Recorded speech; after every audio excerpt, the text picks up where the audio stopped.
जय जय रघुवीर समर्थ. समर्थ म्हणतात की रागावर आपल्याला नियंत्रण ठेवता आलं पाहिजे. समर्थ म्हणतात की आपल्याला रागावर नियंत्रण ठेवता आलं पाहिजे. आणि म्हणूनच समर्थ म्हणतात की आपला सर्वात मोठा शत्रू म्हणजे रागच आहे. आपल्या आयुष्यात सर्वात मोठा शत्रू म्हणजे आपला रागच आहे असं समर्थांनी आपल्याला इथे सांगितलं. आणि म्हणूनच समर्थ म्हणतात की जीवनात जर यशस्वी व्हायचं असेल तर रागावर नियंत्रण मिळवणे अत्यंत आवश्यक आहे. जीवनामध्ये जर यशस्वी व्हायचं असेल, यश मिळवायचं असेल तर रागावर नियंत्रण मिळवणे अत्यंत आवश्यक आहे असं समर्थांनी आपल्याला इथे सांगितलं.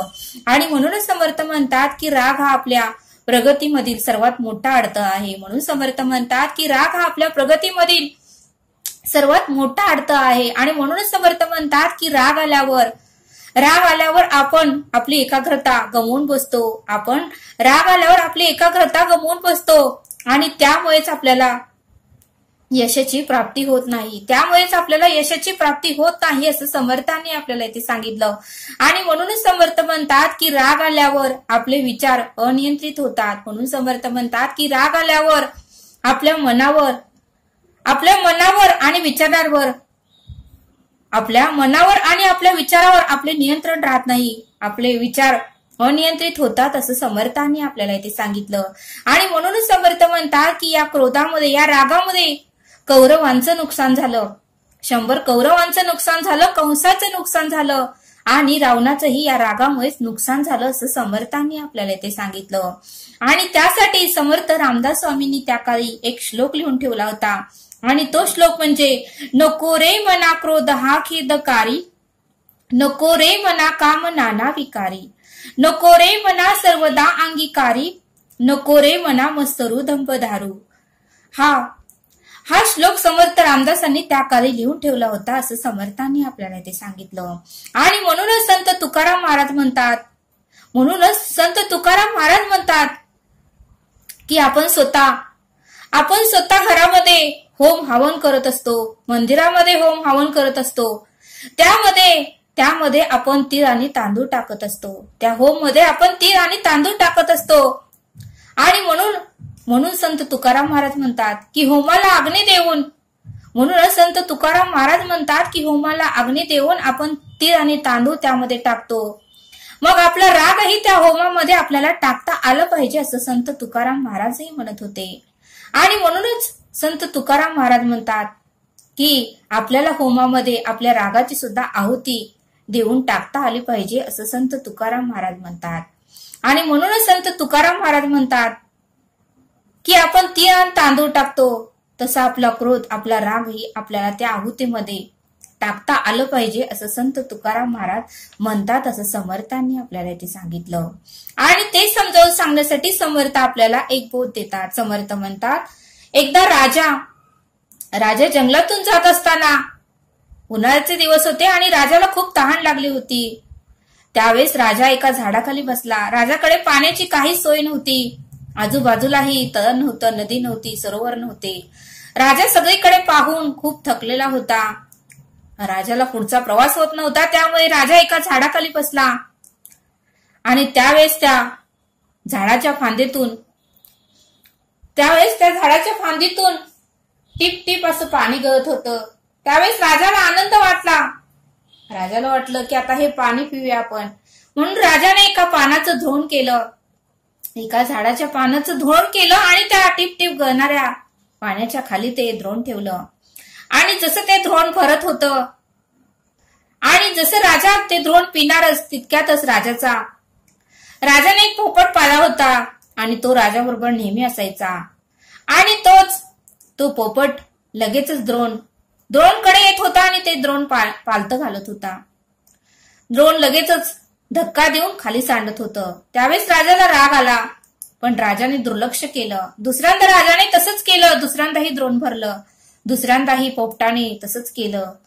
आपली चोच लावून ते द्रोण खाली पाडलं. तिसऱ्यांदा राजाने तसंच केलं. द्रोण गच्च भरलं. त्यावेळेस मात्र राजाने ठरवलं की आता जर पोपट आला तर त्याला आपण सोडायचं नाही. आणि तिसऱ्यांदा मात्र द्रोण पूर्णपणे त्या टिप टिप पाण्याने भरून गेलं. आणि तिसऱ्यांदा मात्र पोपट येणार तितक्यातच राजाने आपला चाबूक काढला आणि तो चाबूक सप्प दिशेने त्या पोपटाच्या अंगावर मारला. आणि तसंच दुसऱ्या क्षणाला तो पोपट जमिनीवर पडला आणि त्याचा मृत्यू झाला। त्यावेळेस राजाला आनंद वाटला की माझ्या पाणी पिण्यामध्ये हा नेहमी अडथळा आणत होता, एकतर अडथळा मी दूर केला, आता मला पाणी पिण्यापासून कोणीही रोखू शकणार नाही। त्यावेळेस राजाने द्रोण पाण्याखाली ठेवलं। त्यावेळेस राजाने ठरवलं की आता हे पाणी भरोस्तोपर्यंत मला खूप तहान लागले आहे, मला तेवढे दम निघणार नाही। म्हणून राजाने ठरवलं की आता आपण वरती जाऊन कुठून पाणी पडतं हे पाहूया। आणि राजा बरोबर फांदीच्या ठिकाणी गेला। जिथं पाणी पडत होतं त्या ठिकाणी राजा जाऊन उभारला। त्यावेळेस मात्र ते पाहिल्यानंतर राजाचे पाय थरथर कापू लागले, त्याला भीती वाटू लागली आणि त्याच्या पायाखालची जमीनच सरकली। त्याने पाहिलं तर फांदीवर भला मोठा अजगर झोपलेला होता। राजाने पाहिलं तर त्या फांदीवर भला मोठा अजगर झोपलेला होता आणि त्याच्या तोंडातून लाळ पडत होती। आणि राजा तेच पाणी म्हणून पाणी समजून पिणार होता। आणि ते अजगराचा विषारी जर लाळ राजाने पिली असती तर राजाचाही मृत्यू नक्की झाला असता।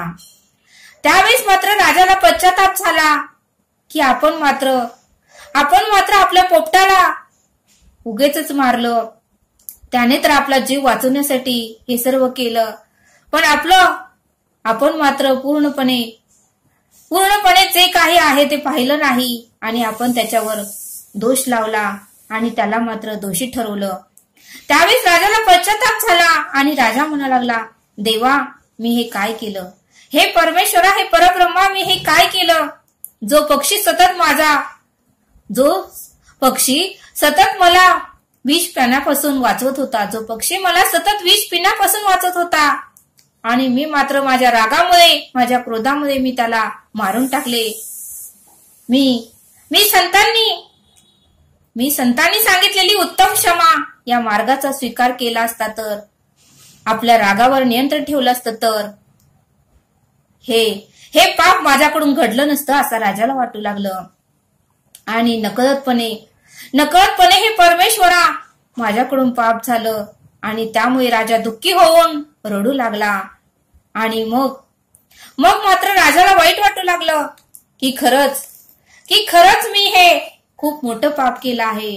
आणि म्हणूनच समर्थ म्हणतात की रागावर आपल्याला नियंत्रण ठेवता आलं पाहिजे। पूर्ण ग्रंथ पाहिला विना उगाच ठेवीचं दूषण, तो दुरात्मा दुराभिमान मस्तरे करी। आणि म्हणूनच समर्थ म्हणतात की मंगलाचरणामध्ये समर्थांनी सांगितलंच आहे की पूर्ण ग्रंथ पहा आणि मगच एकमेकावर दोष ठेवा। पूर्ण ग्रंथ काय आहे हे अगोदर समजावून घ्या, उगाचच रागराग करू नका असं समर्थांनी आपल्याला ते सांगितलं। आणि म्हणूनच समर्थ म्हणतात क्षणासाठी राग येतो आणि आपल्या आयुष्याची माती करून जातो, आपलं आयुष्य उद्ध्वस्त करून जातो। आणि म्हणूनच समर्थ म्हणतात की रागावर आपल्याला नियंत्रण मिळवता आलं पाहिजे। राग आला तर आपल्याला शांत बसता आलं पाहिजे असं समर्थांनी आपल्याला ते सांगितलं। आणि म्हणूनच समर्थ म्हणतात की क्षमा आणि दया असणारा खरा वीर असतो। आणि म्हणूनच समर्थ म्हणतात की जीवनामध्ये, आयुष्यामध्ये क्षमा आणि दया असणाराच खरा वीर असतो। रागात व्यक्ती दुसऱ्यासोबत आपले आणि स्वतःचे खूप नुकसान करून घेते। म्हणून समर्थ म्हणतात की रागामध्ये व्यक्ती आपल्यासोबतही आणि दुसऱ्यांसोबतही खूप नुकसान करून घेते। आणि म्हणूनच समर्थ म्हणतात की राग हे विष आहे, ज्याची निर्मितीच अज्ञानतेमुळे होते। आणि म्हणूनच समर्थ म्हणतात की परत आपल्याला पश्चाताप होतो। आणि म्हणून समर्थ म्हणतात की नेहमी रागावर नियंत्रण आपल्याला ठेवता आलं पाहिजे।